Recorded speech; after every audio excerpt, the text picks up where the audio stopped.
eu e você, vamos acompanhar a nossa Lenisa.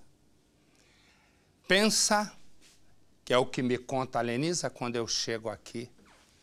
Ela me fala de Beatriz, uma moça de 25 anos, mora com a mãe, o padrasto, aqui na Zona Leste, trabalha, ela é atendente de marketing, e ela tem uma vida toda certinha. Horário certo de chegar, horário certo de sair. E o que acontece é o seguinte, a mãe de Beatriz trabalha como cuidadora de idosos. Quando ela chega em casa, ela toma um susto por não ver a filha. Ela vai, procura, fala com o padrasto de Beatriz e simplesmente Beatriz está desaparecida.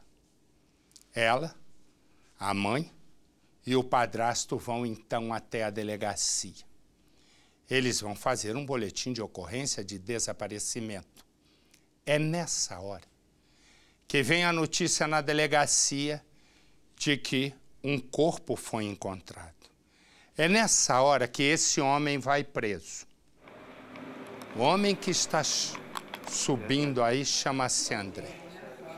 Ele deveria ser condenado e no país que eu inventei, ele iria para a pena de morte. Beatriz, naquela noite, desce do ônibus depois de um dia de trabalho.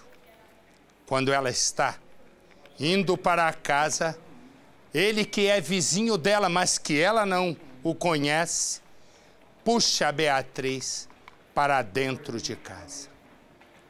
André vai violentar Beatriz e depois vai esconder o corpo, exatamente isso, debaixo da cama. E ele acaba preso. Como? Ele acaba preso porque a polícia foi rápida na primeira denúncia. No país que eu inventei, ele já estaria sendo julgado a essa hora. Põe a nossa Lenisa no Cidade. No vídeo, a frieza de um assassino. Eu ia roubar ela, mas eu fiquei com medo de chamar a polícia que eu peguei no meio da minha casa, eu tava avisado. Certo. Aí nós que eu fui, enforquei ela. André, de 25 anos, tem passagens por tráfico de drogas. Ele saiu da cadeia em 2012, em regime semiaberto, depois de ter cumprido pena de 1 ano e 8 meses. Agora, novamente preso, o criminoso responde pelo assassinato de Beatriz, de 25 anos. A polícia ainda aguarda os laudos para que seja confirmada ou não a suspeita de estupro que ele teria confessado. Durante a gravação, ele assume que matou a mulher que era atendente de telemarketing. Eu enforquei ela e coloquei um cinto no pescoço também, senhor. Você matou ela enforcada com cinto? O que você roubou dela? Eu roubei o telefone, mas eu joguei lá dentro do terreno, senhor. E o RG dela, os documentos dela, os pertences dela? O que veio a levar você a fazer isso com uma mulher? Não sei, senhor. Para a polícia, André confessou, além do assassinato, o abuso.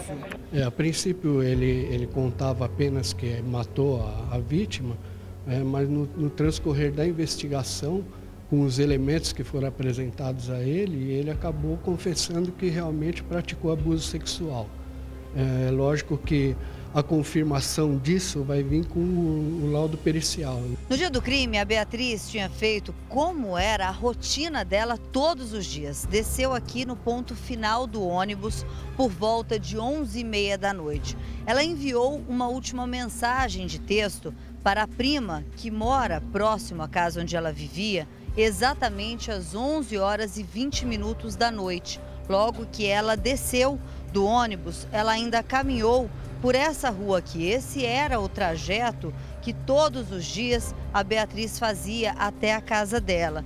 Só que no meio do caminho, quando ela passou em frente à casa do André, de acordo com as informações do próprio criminoso, ele já teria então agarrado a Beatriz e colocado ela dentro de casa, num quarto que fica do lado de fora do imóvel onde ele vivia, onde ele praticou todos os crimes.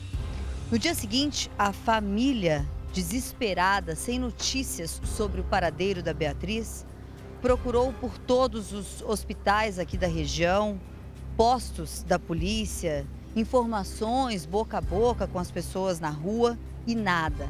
A Beatriz nunca tinha deixado de dar notícias para a família de onde ela iria, para onde ela estava indo.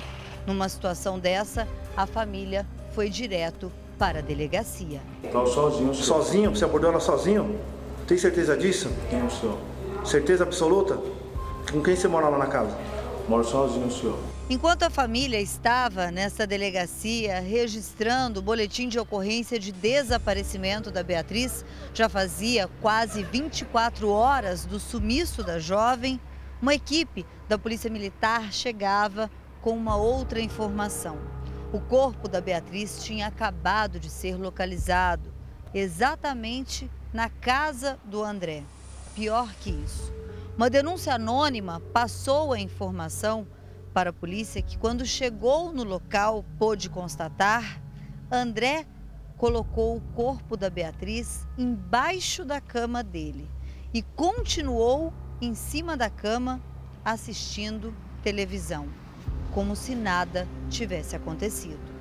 A jovem batalhadora e vaidosa gostava de sorrir para as fotos, namorava e não teve filhos. Tinha a vida toda de planos pela frente.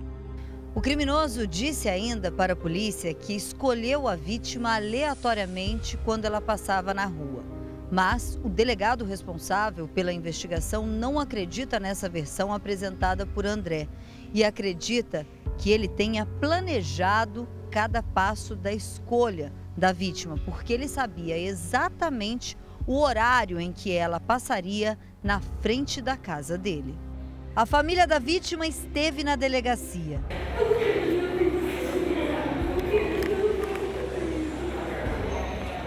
O padrasto acredita que André tenha premeditado o crime. Cruel, é sanguinário, sabe? No meu pensar, eu acho que ele observava ela descer no serviço, entendeu? E conforme tem uma distância assim, mais ou menos de uns 200 metros até em casa, e a casa dele acho que é escura, não dá pra ver, aí ele pegou ela à força, entendeu? No Instituto Médico Legal, os parentes, ainda em estado de choque, preferiram o silêncio. A mãe de Beatriz não tinha condições de gravar entrevista. O padrasto não sabe o que fazer para tentar consolar a mãe, que agora, além de não ter mais a filha, teme que a justiça não aconteça. E isso acontece todo dia, a cada minuto, entendeu? Só que a gente jamais imagina o que vai acontecer com a gente. Mas se aqui, esse, quase que eu disse, quase que eu falo um palavrão, esse sujeito, né, que vai matar a moça, deveria ser condenado à morte. Estou errado? De jeito nenhum. Quer dizer, capaz de fazer isso aí, quer dizer, não tem sentimento, não tem alma, não tem coração, não tem nada. Não tem como viver com outras pessoas. Tem que sumir.